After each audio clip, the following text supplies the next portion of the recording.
high school. Oh, okay. Okay. Yeah. They had a good sports program, and she went to Woodrow Wilson and way across town. Right. 15 miles apart. Right. We met after the World War II, but in our house, well, actually, Sunset and Woodrow were big rivalries, and we had Sunset actually won the state basketball tournament, and I think it was 44. Yeah, some of this was Kimball around then at that time. No, they weren't. They weren't. They didn't. And then we went to the state championship in football. 43, 44, somewhere in that neighborhood. It's been so long ago. I bet Thomas Jefferson was. No. They weren't there yet either? Just 6. They had trying to think Wichita of the old school. Falls. Uh-huh. I mean, Wichita, Woodrow Wilson. They had Forest Avenue. Yeah. And that's no longer there, right. Forest Avenue. Right. Then they had North Dallas. Mm-hmm. They had Kosher Tech. Remember the Kosher Tech downtown? Yeah. Uh-huh. And Sunset, and there were 6 of Adamson.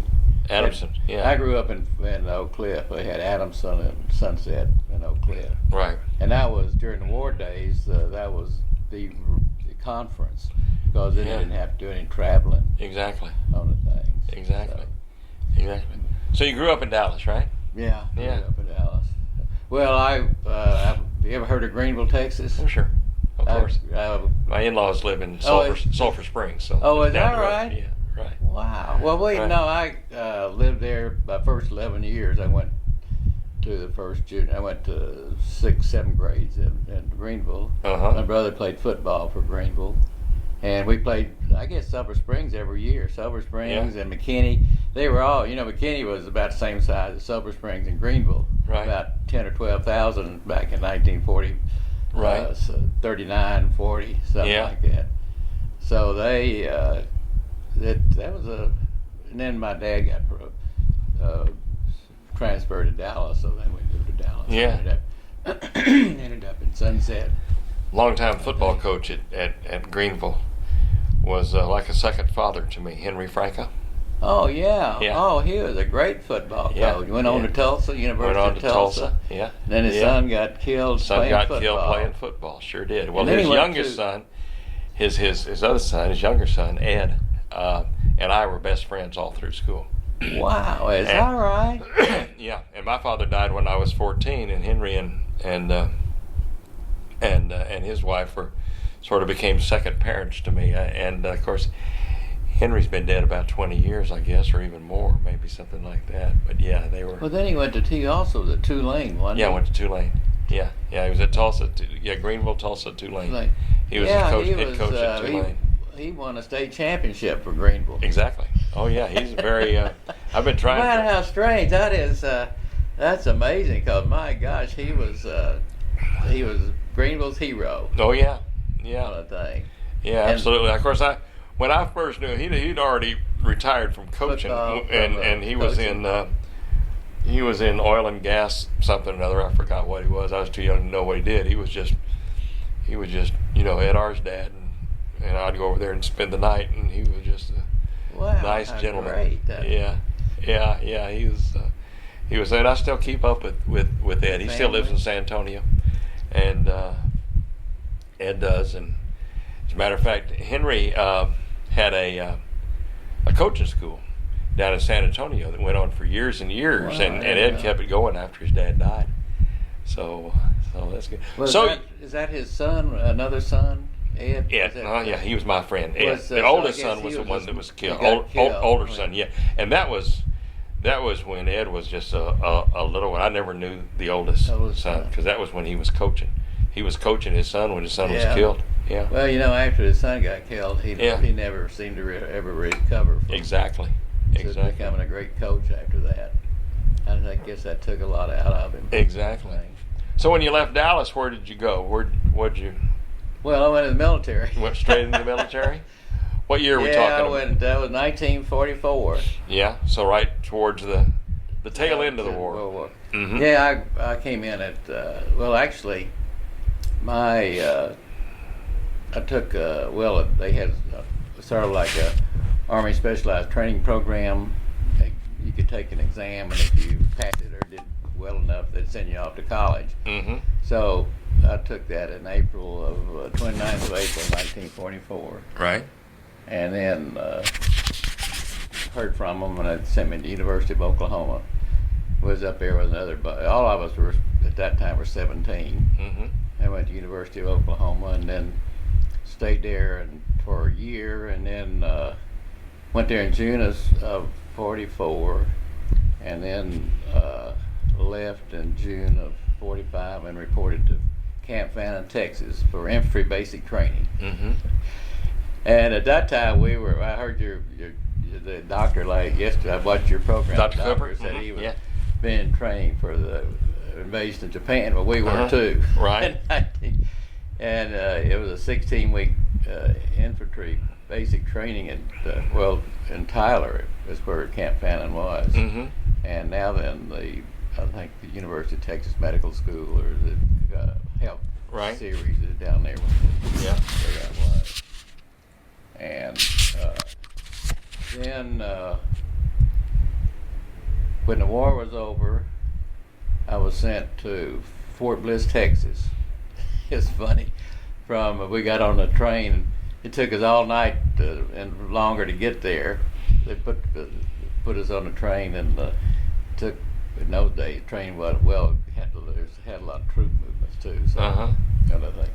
But what I digress. I initially went to Fort Sam Houston for some just being basic, inducting and doing KP duty, and then they put us on a train to go to Tyler, Texas, and that took about 24 hours too. Right.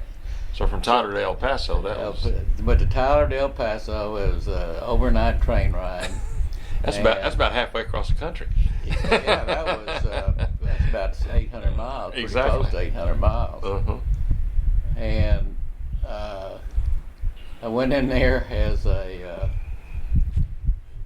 started out as a prison chaser, and I didn't like that job because you had to work 6.5 days a week, and what they did is you reported to the stockade every morning, and they gave you 4 prisoners. You took them out. You were in charge of those 4 prisoners, and you took them out, and they cleaned up the camp, the fort.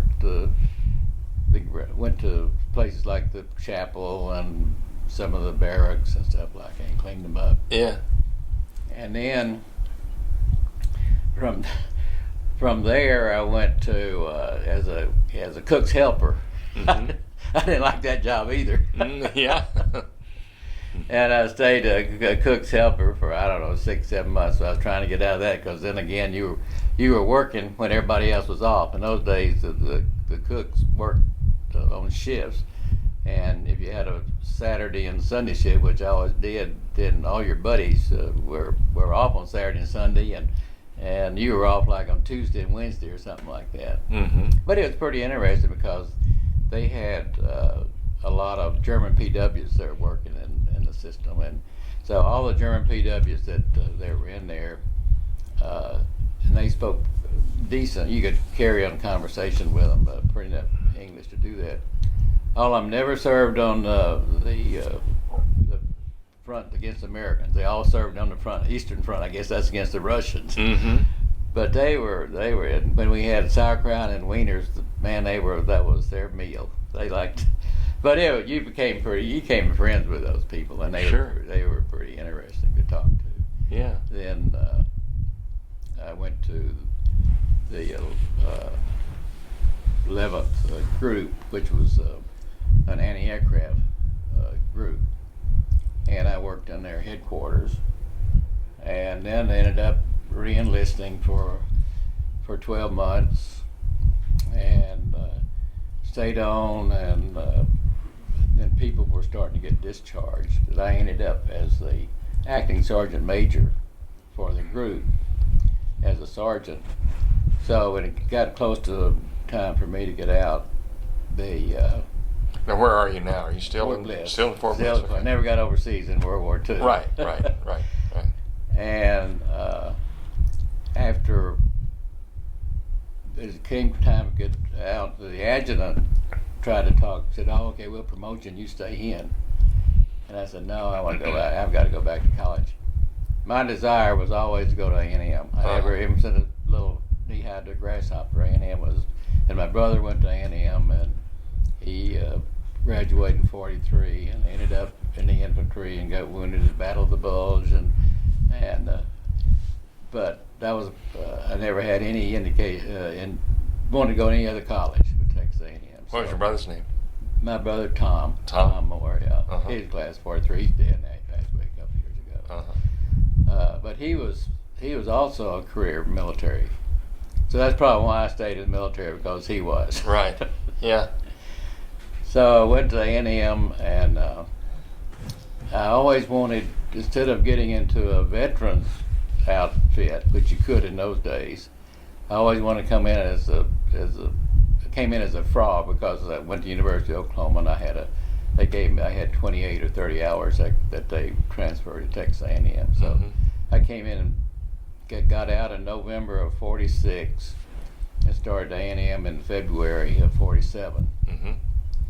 And went right into as a frog, not into a veterans outfit, but as freshman. I wanted to go through the same thing my brother went through.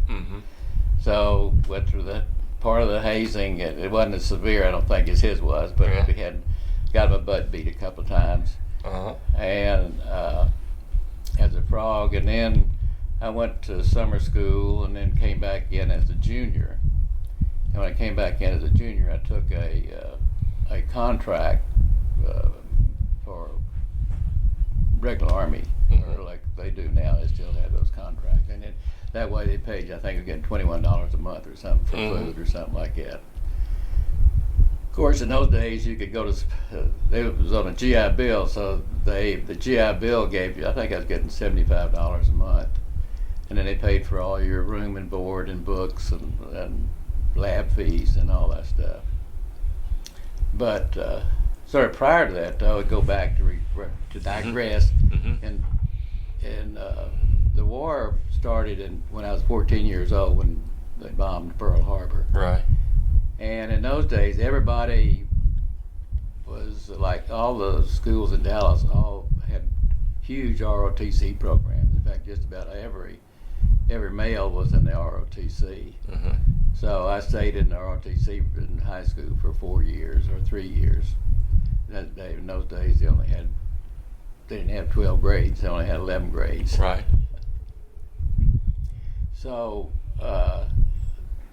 when to go back to when I got out of the military, I came to A&M, got a contract, took a quartermaster did quartermaster or military contract. Then when you graduated, you had to go to 2 years in a combat arm. So what was I guess the good Lord looking after me a little bit. They give you a choice, like I think it was infantry, armored, and artillery, that you go to combat arm. And I thought, well, I've taken infantry basic training, so I'm going to go in the infantry. Well, they put me in the artillery. Yeah. I guess because I had spent 19 months in the artillery as a enlisted man. Right. So then they sent me to, in those days, they just had an artillery. There was no designation between field artillery and when I was coastal artillery or anti-craft artillery, artillery was just, and when you went into the regular Army as an officer, you went to Fort Bliss for 2 months to school, and then you went to Fort Sill for 3 months to school. So that's when the Korean War broke out. Went there, and well, first of all, when I got out of college, they sent you to Fort Riley, Kansas for 4 months, which was officers' basic training, which was a glorified officers' training corps. It was geared for infantry also, really. But they had about 600 of us that were there. They had the class of 49 from West Point was there, and the class of 49 from ROTC. Those people were there. So then when I went through that school, then we transferred to Fort Bliss, and then went to SEAL. So my first year as an officer, I spent going to school. Mm-hmm. So then we were driving back. My wife and I were driving back from Dallas, from our parents' house, and then it was about, I don't know, 10, 11 o'clock at night, going back to Lawton, Oklahoma, where Fort Sill is, Mm-hmm. and heard on the radio where the North Koreans had invaded South Korea. Mm-hmm. So I got orders to go to overseas, and on July the 24th, got on an airplane in California and went to. In those days, it took you about 40 hours to fly over from California to Mm-hmm. Tokyo. You stopped in Hawaii, and then you stopped in where was it, Midway, I think it Mm-hmm. was. But what was funny, we got into Midway about equivalency about 6 o'clock in the morning, and he went down and opened up the officers club. And most of us went down there and had a drink of whiskey of some type. Mm-hmm. So I had like a scotch and soda at 6 o'clock in the morning, their time, but it wasn't that time at home. They had a hard time getting soda, so they filled your glass up about 3/4 with scotch and gave you just a shot of soda. Uh-huh. So I ended up in Tokyo at Camp Drake, Uh-huh. and stayed there that was the replacement camp. I stayed there. I thought I was going to Korea right then, but ended up, they were concerned about, they didn't quite understand, I guess, what North Korean Air Force would be, so they were concerned about Tokyo or Japan being bombed, so they sent me to what was a 120 millimeter anti-aircraft battalion. So I stayed, and then we were near Tachikawa, which was a big Air Force base at Tachikawa, and we dispersed outside of Tachikawa, went out in the farm area and dug our 120 millimeter AF guns in, and then I was there for about 6 months. Then the 24th Regiment, I think it was up the 24th Division, was pretty much annihilated. I think it was at Daegu. And so they basically brought the colors back to Japan, and they developed a regimental combat team. Mm-hmm. So they pulled me out of the anti-aircraft battalion. They put me into this, forming this regimental combat team. And so I went to a 105 howitzer outfit. Mm-hmm. So we trained there for 6 months, I guess, and went up to Mount Fuji and trained on. They had it was their maneuver ground, and run up and down the mountain, and you had Army training tests before you go to overseas, and so at that, which was pretty. Was pretty interesting. We climbed. Went just before we went to Korea. We climbed the battery. I had a battery commander from University of Texas, Mm-hmm. but he's a good guy. Mm-hmm. And he was had been a lawyer, and he was a politician also. He'd been a politician out of, I think it was Odessa, Texas. Mm-hmm. But he and his lieutenants, about 4 of us, I guess, climbed to the top of Mount Fuji the night before we went down to Yokohama to get on ships to go to Korea, and that was fun. Mm-hmm. Then let's see what else you got. So you went over to Korea as part of this howitzer outfit? Yeah, Uh-huh. we ended up at. What year? What was in month and year are we 51. talking about now? 51. Okay. Actually went there in August of 51. Mm-hmm. And what I always have a memory, we were out at Mount Fuji, and Japan has a great train system. Mm-hmm. You could go down to the foot. They had a town called Gotemba at the foot of the mountain. So I asked who was at that time was a T-Sipper. I asked him if they were going to have, this was April the 21st of 1951, where they had a big Tokyo San Jacinto Day, muster day for the Aggies in that area. Yeah. So I asked Commander, I said, and there was about 3 lieutenants that were all West Point graduates. So I wanted to take them to the muster. So I asked the T-Sipper if I could take them down to the muster that night. He said, oh yeah, go ahead. So we got down to the train station and went into the Tokyo and got off and went to the Tokyo, to the officers club. And there were several West Pointers, I guess. They had never been to, they thought that was amazing. Yeah. That you had this muster every year. Right. They were really impressed with it. Yeah. And they had a couple of Aggies that had been West Pointers that were killed during that time frame on that. One of them had been with us at Fort Riley, Kansas. So we came back and we got on the LST in August, I think it was August the 15th of 51. And then we went up into Incheon and got off.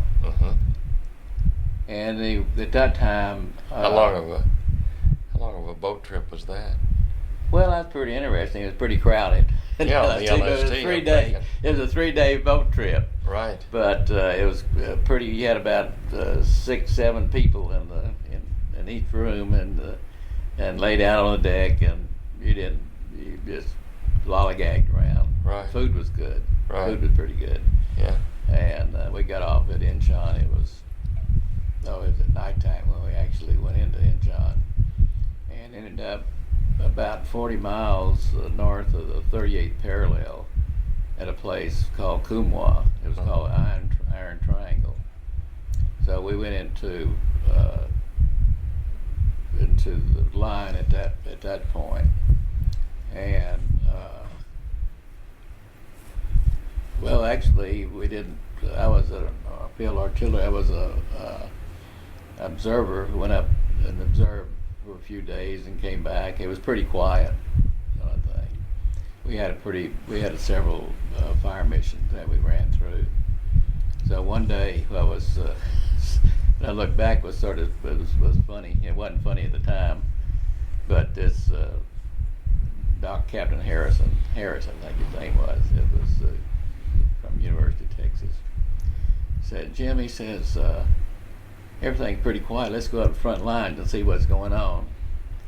So we got in the Jeep, went up into an area that had an 81 millimeter platoon, infantry platoon, and there was a tank sitting there with a 90 millimeter gun on it. And every once in a while, they got the telescopic sight on those tanks. So about 2 miles across the way was where there was enemy, North Koreans were dug in over there. So we decided, well, shoot, let's just get up on that tank and take a sun bath. So we took our shirts off and got on the tank, took a sun bath. There was while his tank would fire.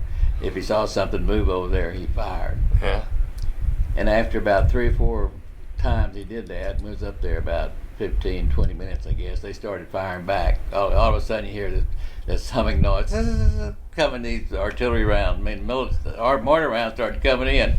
Man, we jumped off that tank, and I ran around trying to find a foxhole to get in. The only thing I could find in was a garbage dump. The garbage dump. And I jumped in that thing. And then I left my weapon up on the tank. I said, God, I got to get back there and get the weapon. If I get killed, I probably court-martial posthumously for not having a weapon with me. Yeah. So I jumped back up and ran and got the weapon, and so the captain and I started getting the heck out of there. In between the rounds that exploded, we started working our way back down the hill. And so while I was there at that particular time, my combat tour had been up, so I was transferred back to 25th Quartermaster Company. Ended up as a food service advisor, and I didn't know doodly squat. I guess I'd been a cook. Yeah, right. As a food service advisor, but then we pulled back in reserve after about 3-4 months after been up there on the line. Pulled back in reserve and called Chuncheon, a town called Chuncheon. The only thing that was standing there was the bank vault. town had been completely demolished. And I stayed there until the time to rotate back. I rotated back, and you accumulated points. Right. So I got points that year that I was in Japan. Yeah.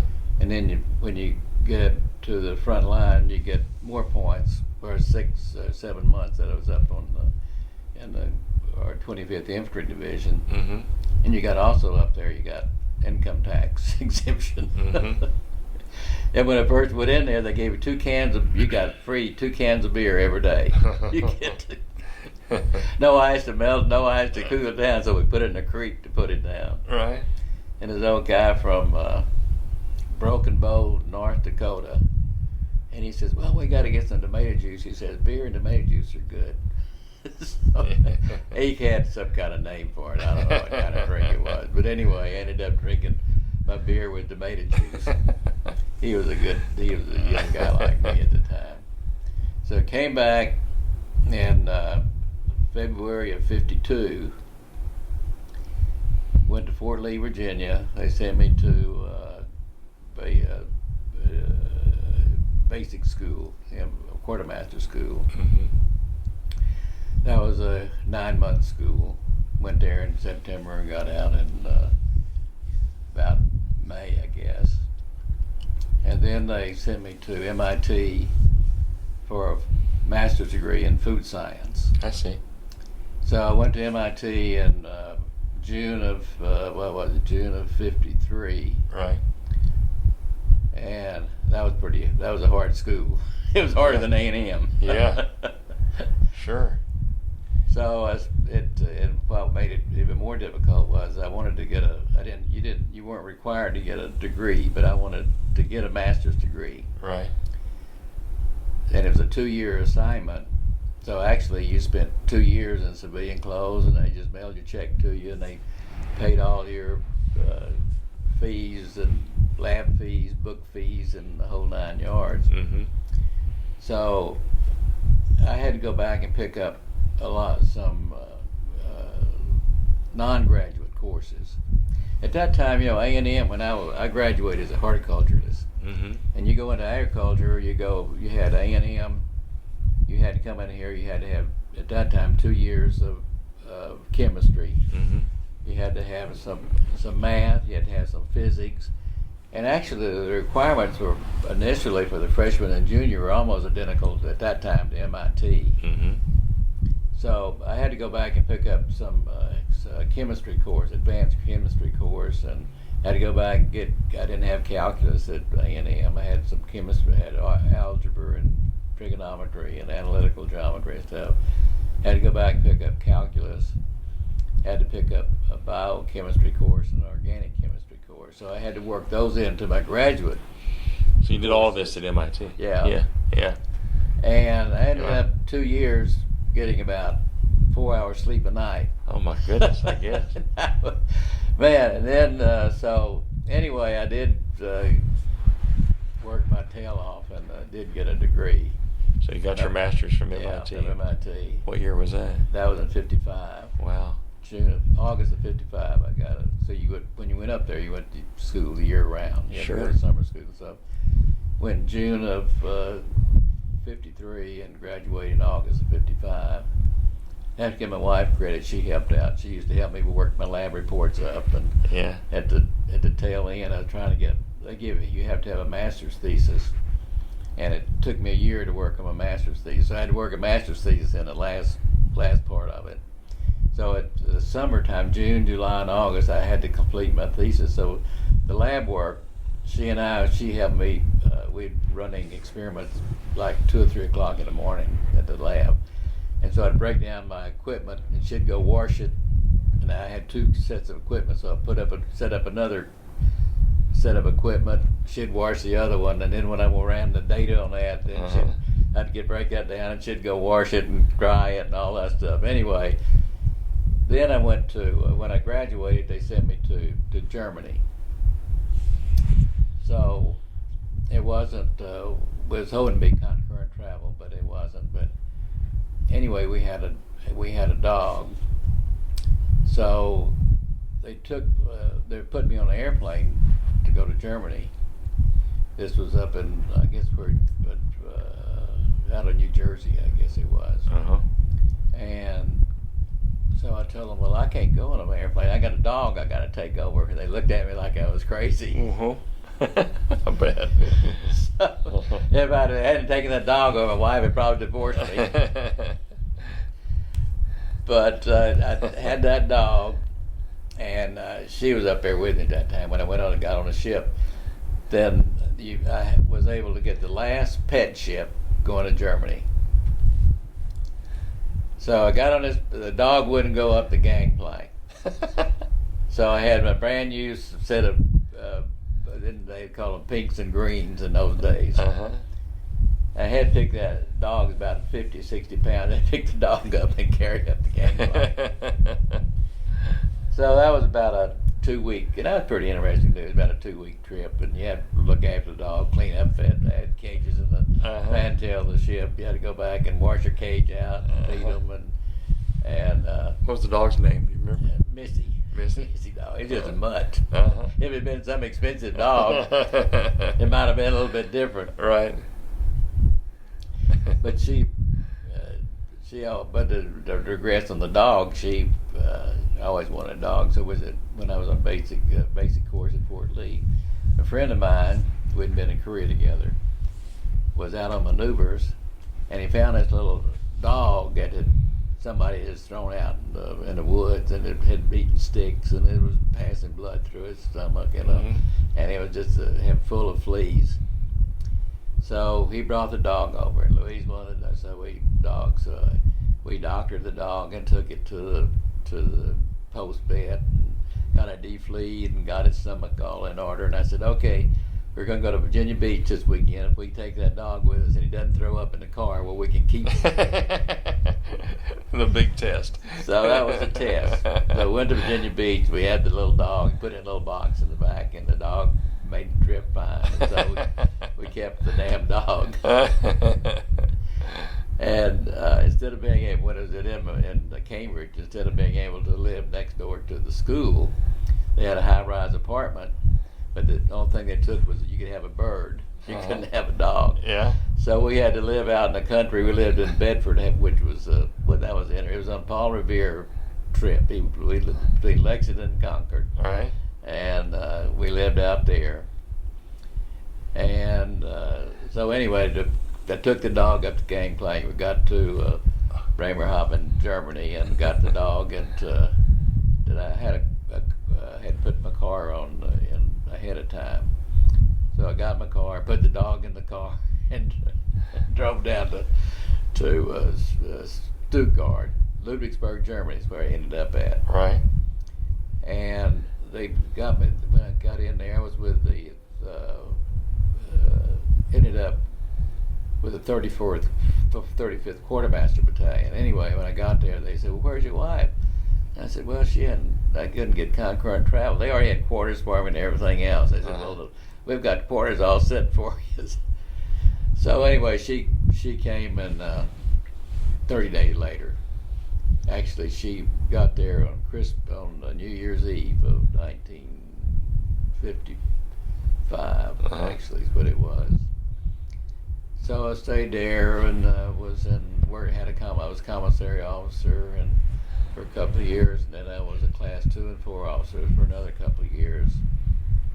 Came back, went to advanced quartermaster school, and then they sent me to Jacksonville, Florida, which was a procurement base, where I was in charge of procuring fruits and vegetables for the entire Army out of Florida.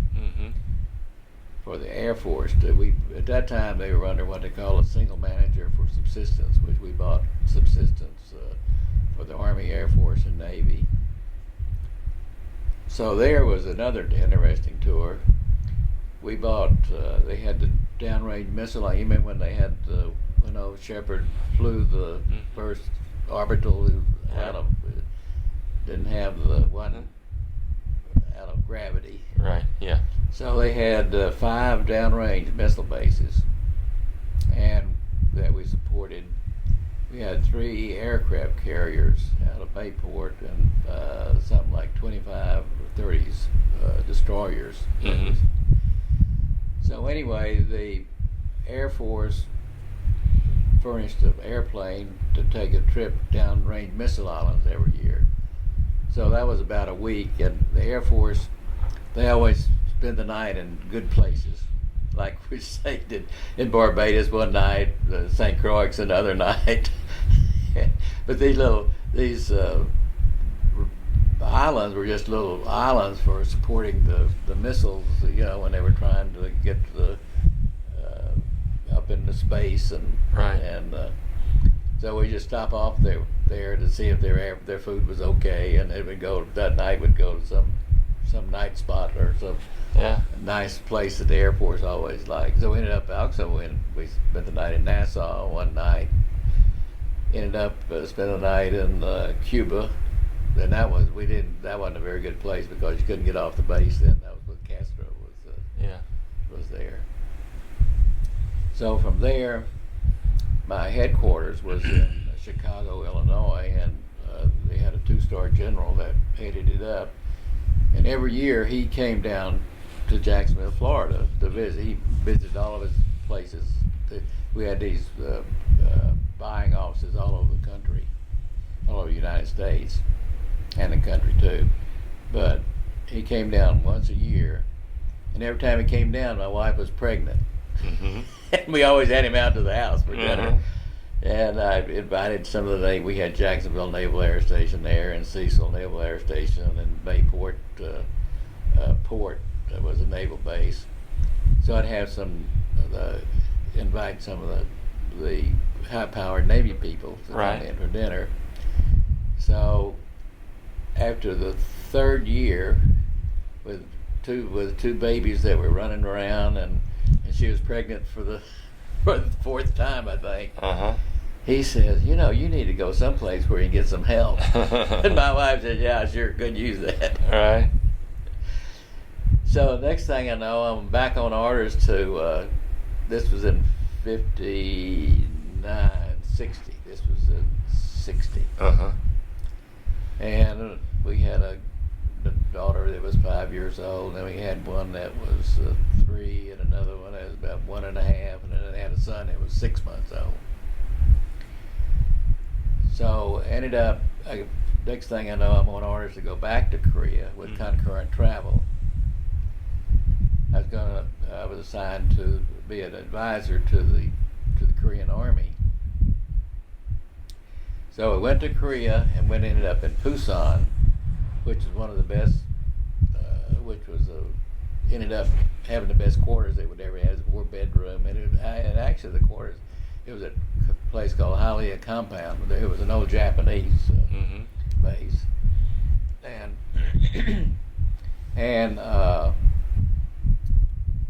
we ended up with like a 4-bedroom house, a huge house, probably about 3,000 square feet, the best house we'd ever had in our lives. Wow. And there was about 50 families on the compound. They had a commissary, they had a movie, they had a bowling alley. They had a school up to the 7th grade, I think it was, 8th grade. And then they had a golf course. It was a terrible golf course. It was a Korean golf course up in the mountains. Mm-hmm. You play golf, you had to have 2 or 3 ball watchers to see where the ball went when you hit it off the mountainside and run down again. But it was a terrible. It didn't have any watering system or anything. But anyway, it was better than nothing. Yeah. So we had a commissary there, so we stayed there for 3 years. We tried to stay there longer, but they wouldn't let us. My wife thought it was great. I had a driver, and I was a major at that time. Uh-huh.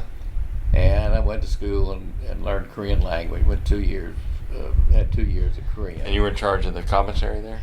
No, I was in charge. I was advisor to the depot commander, quartermaster. I was a Korean depot commander. I see. So I was advisor to him, and I had 2 years of Korean language. Now I don't know any of it, but then we could carry on a conversation a little bit. Sure. On the thing. Yeah. And we stayed there for 3 years, and had a driver, and couple of housemaids, a yard guy, and my wife loved it. I liked it too. Yeah, It was, sure. Then after that, what did we do? We came back, and This is about, what, 63? this was in 65. 65, okay. And I'm trying to think. Oh, I got this thing mixed up. I'll have to.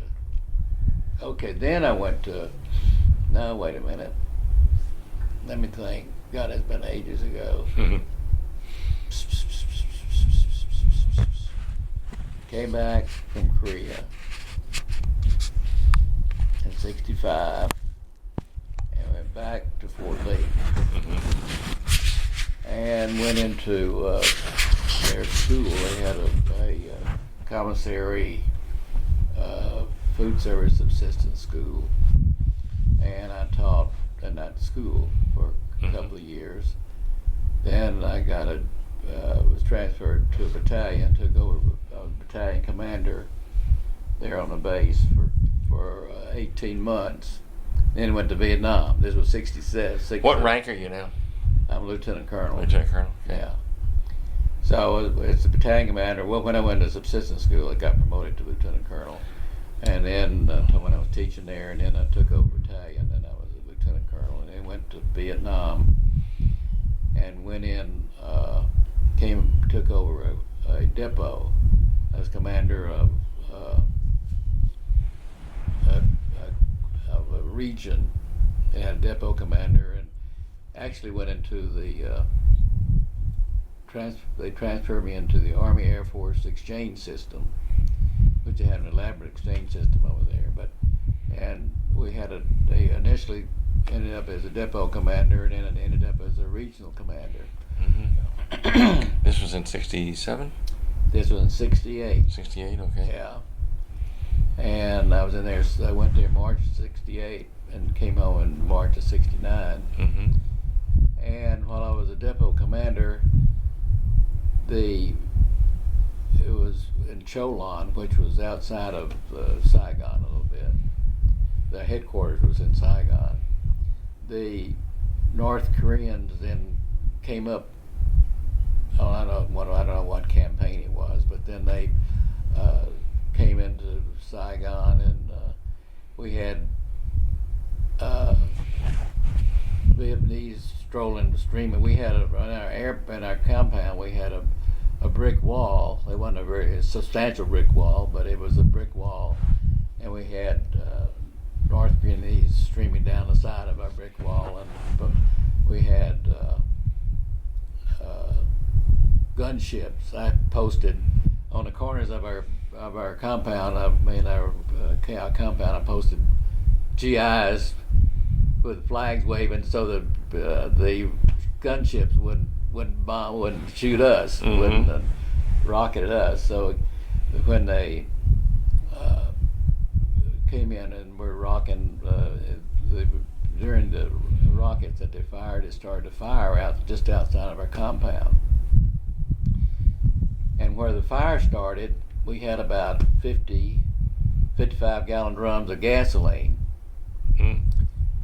So I thought, well, and I was always afraid that we had taken a defensive position to where I was always concerned that the Vietnamese would try to break into our compound and get food, but they didn't. But then the fire started, and so we started arguing. Well, actually, I got 10 volunteers, myself and 10 volunteers. Had a sergeant major that volunteered.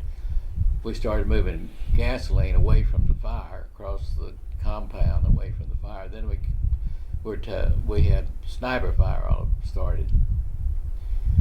So we was trying to move gasoline with a sniper fire coming in. Then, so I used my infantry basic training, where we loaded the gasoline up, and then I'd have, while I was loading the gasoline up, I formed a fire base that were firing it where the sniper fire was coming in. And then we got ready to move the gasoline. We had them cease fire and moved the gasoline, and then we went back and started loading up again. So we had a fire base going. So then I radioed for help. I said, I think we need, we could use a little help in here. So they sent a platoon of 25th Infantry Division came in, and he sent a patrol out, and then the patrol came under sniper fire. And then they had a 90 millimeter rifle that you had to, in order to use it, you had to go to higher command to get authority.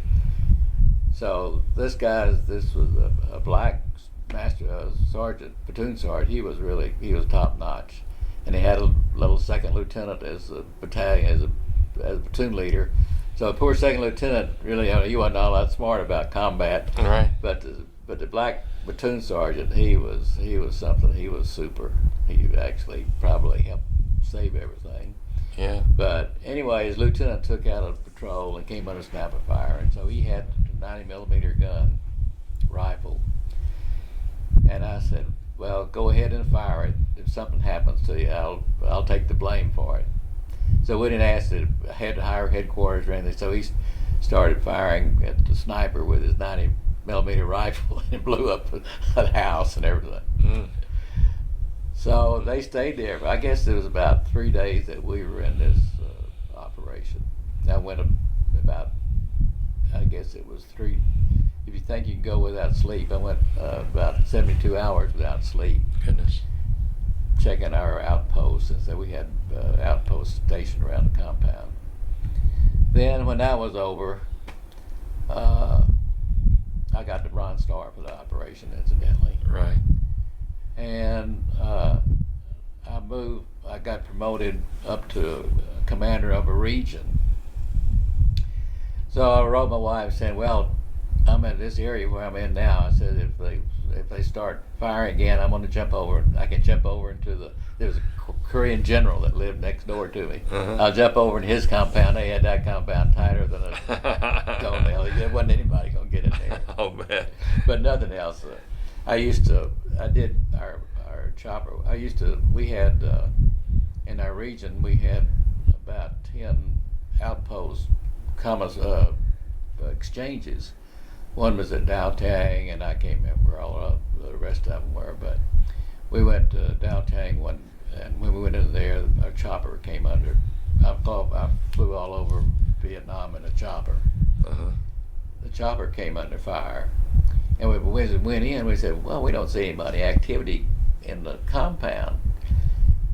And as it turned out, they were under attack, and that's when our chopper took under fire. Oh. But we got it landed in there, and the attack was over. Eventually, the VC moved away. So I got, before I left Vietnam, I got the Legion of Merit. Yeah. In Vietnam. I got some kind of Korean decoration, the Decoration Honor Medal, and a Vietnam decoration.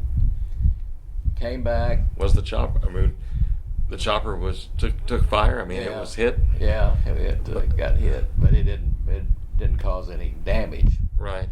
We weren't shot down, thank goodness. Exactly. Yeah. Came back to what did I do when I came back? Oh, I went to the exchange headquarters in Dallas. This is summer '69. This is summer of '69. Okay. Yeah, it was actually April of '69. Uh-huh. And Spring I was 69. promoted to full colonel. Stayed there for about 69, 70, 71.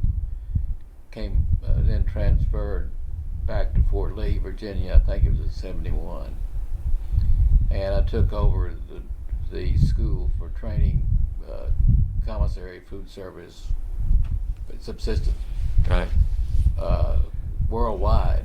Yeah. We trained worldwide. We had Navy people in there, Air Force people, and Army people in there. Then there was I had a vet working for me his name is Scotty Reynolds. He's in this area right now. You know Scotty's Scotty been on Reynolds? my show. Has he? Yeah. Yeah. He's been on my show. Dr. Scotty. Yeah. Scotty Reynolds was a major at that time. I was a full colonel. Yeah. He taught subsistence. Uh-huh. He taught at the subsistence school. Right.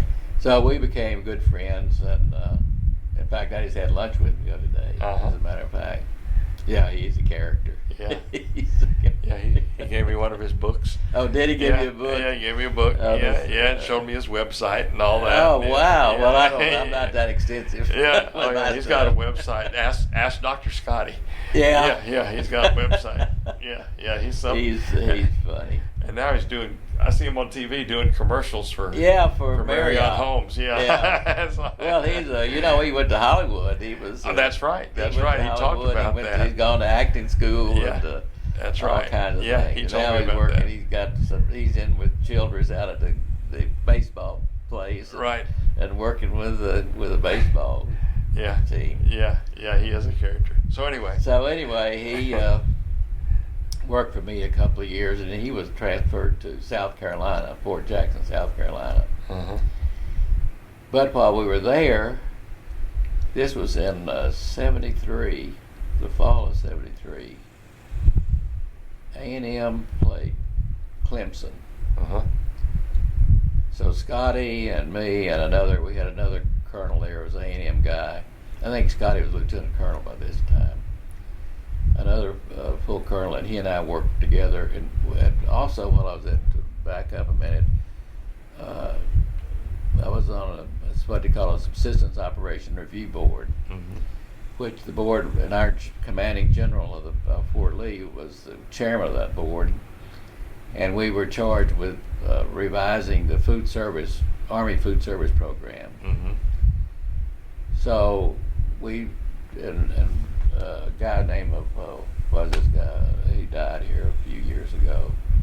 He was a class of '51 at A&M. Lloyd Manette. We worked on the review board, went to various camps, and we established the sandwich. We established the sandwich line, and we had a pizza line, and we had at Fort Lee. We decided that we'll take this mess hall and make it a pizza parlor. Take another one and make it a spaghetti place, Italian place. Take another one to make it a sandwich thing. And then we've experimented with having a central kitchen for the whole compound, for the whole post. Right. So actually, we did have some influence on improving the food service, Army food service program, where they ended up with sandwiches, and you get pizza and spaghetti, and they have a variety of food that you could get to. Right. So anyway, after this was Clemson was and A&M were going to play. This was during Billard's era. And A&M during my career, I always kept up with A&M. The last in '67 when he went to the Cotton Bowl, I was battalion commander, and I had a regimental commander as an infantry colonel. And he was a strict guy for protocol, and so the 1st of January we had to have a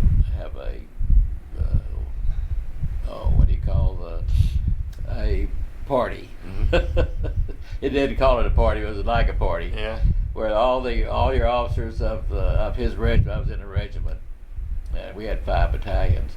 This was in Vietnam. Fort Lee. No, that's in Fort Lee. This is Fort Lee. Okay, yeah. Incidentally, in Vietnam, I did go to a muster. I see. In Vietnam in '68. Yeah. Went to Okay. muster in '68. That's Okay. when, So this is before Vietnam. You're talking about as far as the Cotton Bowl. this was after. Yeah, this was before Vietnam. Yeah, for the Cotton Bowl, right? But I'm trying to think. A&M general was killed. He was a commander of one of the divisions over there. That the year that I went to the muster, and Vietnam went to BOQ 1. I see.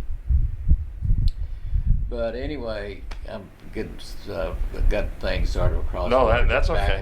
You were talking about the Cotton Bowl day in Fort Lee. So we had a party, and all the officers had to be there, and it was at 12 o'clock, and they had to go through a receiving line, and the battalion commanders had to be in the receiving line, and I was wanting to watch the ball game. So in between running and socializing and everything, I'd run back it was at the officers club, run back to where the TV was and watch the ball game. Playing Alabama, right? Yeah. Yeah. So anyway, after that was in '67, But then when I got back from Vietnam, went to Fort Lee, and then '73 when we played Clemson, Scotty and I and Lloyd Magnette and several other Aggies, we carpooled down to the Clemson to the ball game, and there was about 3,000 or 4,000 Aggies there at that ball game. Came out of Washington D.C., Fort Belvoir, the Marine base, and there was so many Aggies there that somebody called up. I think Andrews was it Jack. There was the president of A&M. I don't know what it is. Yeah. This was '73. Said, you better get down here. He says, oh, they're having a barbecue, and there's 3,000 or 4,000 Aggies here. So he got an A&M airplane. He flew down there. The president of A&M flew down there and talked to our group. We had a big cocktail party that night. Yeah. And then A&M beat Clemson. Right. And when I was in school, I think we won about the 3 or 4 years I was there, won about one ball game a year. And so coming back from my ball game, I said, told my wife, I said, probably we hadn't won, I probably wouldn't have said this, but we won. I think the Lord went 6-5 that year. Right. The second year, I think first year he was at 4-5 or something. This year he went 6-5, and he went on to do great. But coming back, I told Louise, I said, what if I got out and we go back to Texas and we can go to all the ball games? And we thought that was all a great. We thought, wow, that was going to be a lot of fun. And I was on orders to go to Europe. I was going to be the procurement officer, perishable procurement officer for all of Europe. And we had a requisition house on the Rhine River, and so we said, oh, that'll be great. And I said, well, we had a girl that just graduated from high school, had one that was a freshman in high school, and another in junior high, and had a son in elementary school. And so we go over there, and a girl needs to be going to college someplace, and I don't want to leave her behind, the oldest girl. So between that and the football, we decided I'd get out. So actually, I got out of the military in 30 days. I had a job and got a job over in Austin as a manager at. Well, actually, I went in there. I went in there to replace a lady that'd been there for 25 years. She was 72 years old. And Texas Department of Mental Health, Mental Retardation. We had 25 locations throughout the state of Texas and fed like 45,000 meals a day. 365 days a year, so that was a lot of meals. So but you were pretty much an expert by now at feeding a lot of people. Yeah. You're right. Teaching in school and stuff. Yeah. So she retired, and I took over. And in the meantime, I qualified myself to become a registered dietitian. And while working in the Subsistence Operation Review Board and enhancing the military food service, became friends with the president of the American Dietetic Association. So she sponsored me to become a dietitian, and I had to go back to University of Texas. I went to University of Texas and picked up a couple of advanced nutrition degrees. And then at that time you could do an internship. I did an internship. If you had a master's degree, and did a 6-month work internship. So my work internship was working with MHMR, Mental Health, Mental Retardation. Then you take an exam, and if you pass the exam, you become a registered dietitian, which I did all those type of things. I did all that. I stayed there for 13 years, and then Fred Dollar, you probably know him too, retired. Right. So he and I were big buddies. Right. So he actually asked me to come to A&M. Right. He was in charge of food services. Yeah, he was in charge of food service. But his assistant at that time was promoted to his takeover from him. So he asked me to come as assistant food service or associate director of food service. At that time, you had to be 60 and have 10 years with the state, and you could retire. So on my 60th birthday, March the 20th, I came over to I came over to A&M on March the 1st and I was on leave from March the 1st to March the 20th, and I worked over here as a consultant for March. And then when what year is this now? This was 87. 87. Okay. So in 87, 1st of March, I came to A&M, and we enjoyed. It really was a piece of cake because I'd been used to serving 45,000 meals a day, come to A&M, and then working with my wife, and I remember we holding hands walking across campus and said, "Oh man, how great this is!" Yeah. So she and I had a great time working. She helped. We started the fruitcake program. I don't know if you remember the fruitcake program we had, but where every year we changed the logo on the can. We had a Reveille one year. We had the Kyle Field one year, and I don't know the band one year. I do. Yeah. And so anyway, I can remember one day we were sending out fruitcakes on Christmas Eve out at the campus. And then somewhere in between, I had a son that graduated from A&M in '80, and he was in class of '84 at A&M. Another thing that was funny, and I don't know if all this gets into you. Of course, you'll filter out a lot of this stuff. But had a daughter that got accepted to A&M. She had a dorm room and everything, and her boyfriend couldn't get into A&M. He didn't have good enough grades to get into A&M, but he could get in Texas Tech. So he got in Texas Tech, and she didn't go to A&M. She went to Texas Tech. But what was funny, we put wasn't funny, but what was unexpected, we put a down payment on her room. About 2 years later, A&M sent it back. I don't know, which was a surprise. I think we had put $100 down for holding a room. About 2 years later, they sent it back to us. They kept it for you for a while. Yeah. So you came here in March of '87 as Fred's assistant. Yeah. Well, right. As Lloyd Smith's assistant. Lloyd Smith's assistant. He had taken over. Right. And stayed 8 years, and then retired in 1st of June of '95. I see. And now then I'm working as a consultant. I have a couple of contracts with the state. Yeah.